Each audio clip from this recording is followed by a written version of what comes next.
ቦታውን አወቃችሁት? አዎ አድራሻውን አውቀናል።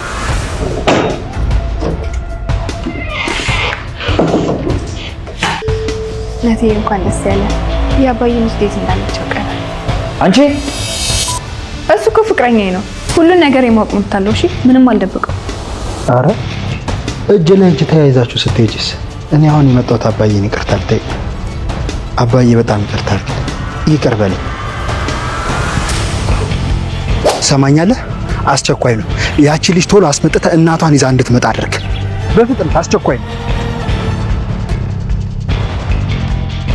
በፍቅርም በጸብም በምንም ቢሆን ትሁት ከሱ ጋር አቃጠለ። ማስገደድ እንኳን አልችልም፣ ልክም አይደለም። እሷን ባላስገድዳትም እሱ እንዲርቃት አደረጋለሁ።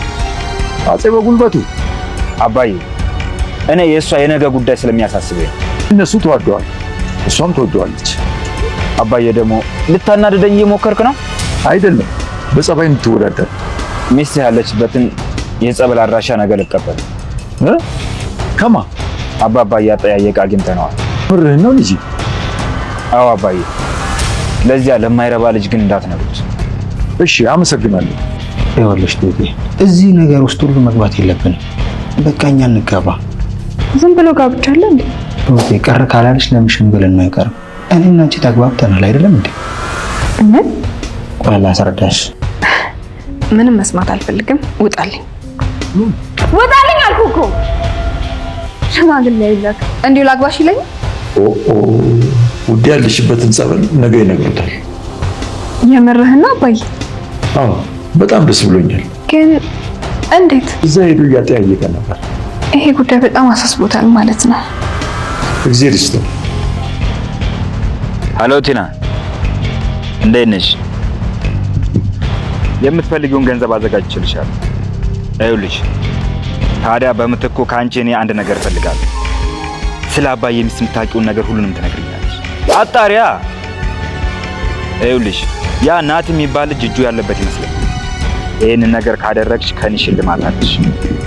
ተመስገን የአባዬ ሚስት ፍለጋ የሚያደርገው ጉዞ ፍሬ እስኪያፈራለት ድረስ ምንም ነገር አላቆምም ያለ ይመስላል።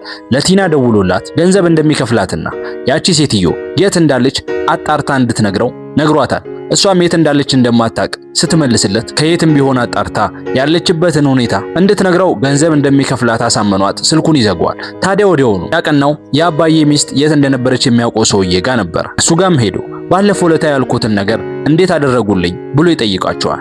እሳቸውም ታዲያ የት እንዳሉ እንዳወቁና ያሉበት ገዳም እንደተነገራቸው ነገር ግን የጻፉላቸው ቦታ ወረቀት ላይ ነበርና እቤት ውስጥ ረስተውት እንደመጡ ለተመስገን ይነግሩታል። ታዲያ ተመስገንም ደስ እያለው ችግር የለውም በቃ ነገ መጥቼ እወስደዋለሁ ብሎ ይላቸዋል። እሳቸውም ታዲያ ልጄ በዚህ ሰዓት ማን ጠላት ማን ወዳጅ እንደሆነ አይለይም፣ ለማንም ይህንን ነገር እንዳትና እስክታገኛት ድረስ ጸጥ ብለ የምታደርገውን ነገር አድርግ ብሎ ይመክሩታል። እሱም እሺ ጋሼ እንዳላችሁኝ ያደርጋለሁ ሲል ሐሳባቸውን ተቀብሎ ወደ ቤት ተመልሷል። ታዲያ በዚህ መሃል ተጋጭቶ የነበሩት ትሁትንና ናቲ እንመለከታቸዋል። ሳሎን ውስጥ ከአባዬ ጋር ቁጭ ብለው እያለ ናቲ እባክሽ ይቅርታ አድርጊልኝ ብሎ እግሯ ላይ ወድቃ፣ ትሁትም አማራጭ ስላልነበራት እሺ ብላ ይቅርታውን ተቀብላ አስነስታው ሶፋ ላይ ተቀምጧል። በዚህ መሃልም ተመስገን ይመጣና ሁኔታውን ስለተመለከተ አባዬን ብቻውን ለማውራት እንደሚፈልግ ይጠይቀዋል።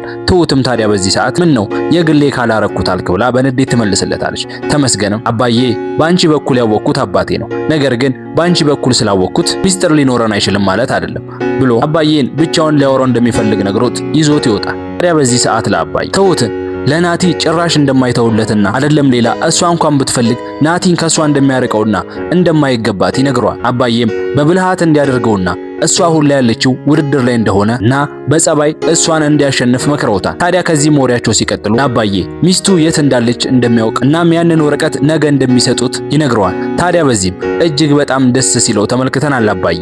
ታዲያ ይህንን ደስታቸውን መቆጣጠር አቅቷቸው ወደ ቤት ተመልሰዋል። ታዲያ ናቲ ሲጨቀጭቃት ነገሮች አሁንም እንዳላለቁና የአባዬ ሚስት እንዳልተገኘች ሽማግሌም እንዳልተላከ ስታስታውሰው ናቲ ትሁቴ ቆይ እኔና አንቺ ተስማምተናል አይደለ?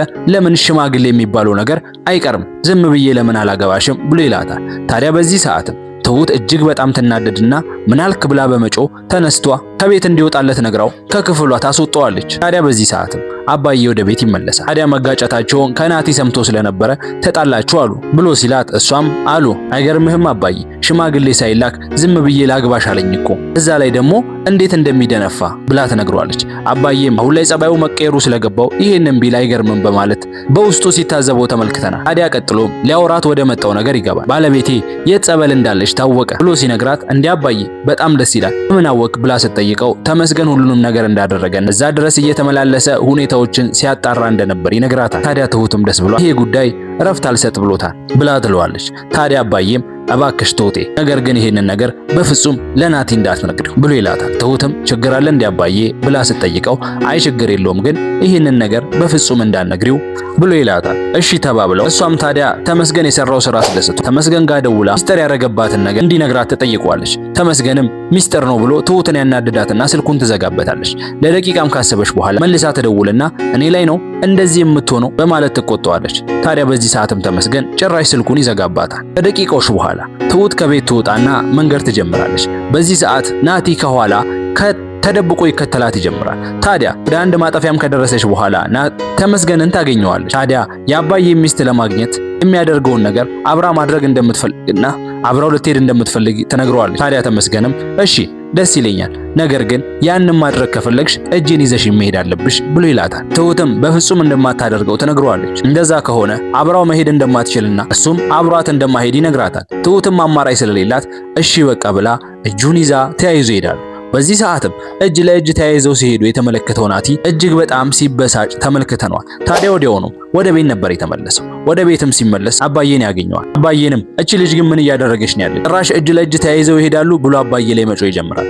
አባዬም ታዲያ በእነሱ ስራ እና በእሷ ምርጫ እሱን እንዳያስገባውና እንደዚህ አይነት ወሬም እሱ ጋር መጥቶ እንዳያወራ ይነግረዋል። ታዲያ ናቲም ቁጣ ይለዋል። አባዬም እጅግ በጣም በመበሳጨት ሰማኛለህ አንተ ልጅ እዚህ በኋላ ከኔ ጋር እንደዚህ አይነት ወሬ እንዳታወሩ፣ እዛው የልጅ ጨዋታችሁን ራሳችሁ ጨርሱ። ያንን ሁሉ ነገር አድርጌላት እናትህም ጥላ ሄዳለች፣ አንተም እናትህም ያው ናችሁ ብሎ ይጮውበታል። ታዲያ በዚህ ሰዓትም አቤቱ እንዳይመጣ ትሁትን ማግኘት እንደማይችል ሲጠይቀው አባዬ ቤተ እግዚአብሔር ነው መተህ ማግኘት ትችላለህ፣ ነገር ግን ስለዚህ ነገር በድጋሜ እኔ ጋር መተህ እንዳታነሳ ብሎ በቁጣ ይመልስለታል። ታዲያ ትሁትና ተመስገንም ካሰቡበት ቦታ ደርሰው ጋሼን አግኝተዋቸዋል። ጋሼም ያለችበትን አድራሻ ከሰጧቸው በኋላ ዛሬ ወደዛ መሄድ እንደማይችሉና እንደሚመሽባቸው ነገር ግን ነገ በጠዋት መሄድ እንዳለባቸው ሲቀጥል ደግሞ በድጋሜ ይህንን መረጃ ለማንም መናገር እንደሌለባቸው አስጠንቅቀዋቸዋል። ተመስገንም እሺ ብሎ አደራውን ተቀብሏል። ታዲያ በዚህ መሃል ትሁትና ተመስገን ሲጋጩ የተመለከቱት ጋሼ እባካችሁ ልጆች አትጋጩ፣ ነገር ግን ጸባችሁ የፍቅር ይመስላል ብሎ ይላቸዋል።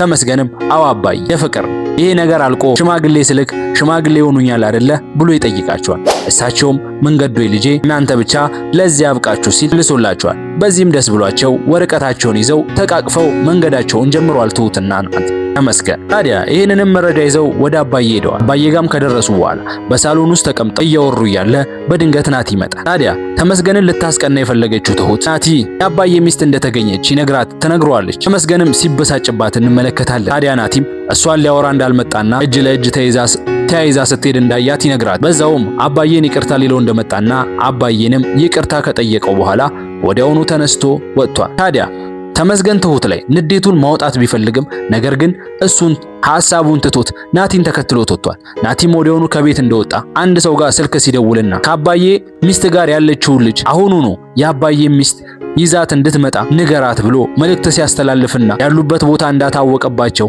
ሲያወራ ተመልክተናል። ታዲያ ይህንን ሁሉ ነገር ሲያደርግ ተመስገን ከኋላ ሆኖ ሁሉን ነገር ሰምቷል። ውድ የቻናላችን ቤተሰቦች ለዛሬ ይዘንላችሁ የቀረብነው ይህንን ይመስል ነበር። እስከ ቪዲዮ መጨረሻ አብራችሁኝ ስለቆያችሁ ከልብ አመሰግናለሁ። ቪዲዮ ከተመቻችሁ ላይክ እያደረጋችሁ ለዚህ ቤተሰብ ደግሞ አዲስ ከሆናችሁ የሰብስክራይብ በተኗን እየተጫናችሁ በቪዲዮአችን ላይ ሐሳብ አስተያየት ካላችሁ ኮመንት እያስቀመጣችሁልን በቀጣይ ቪዲዮ እስከምንገናኝ ቸር ያቆየን።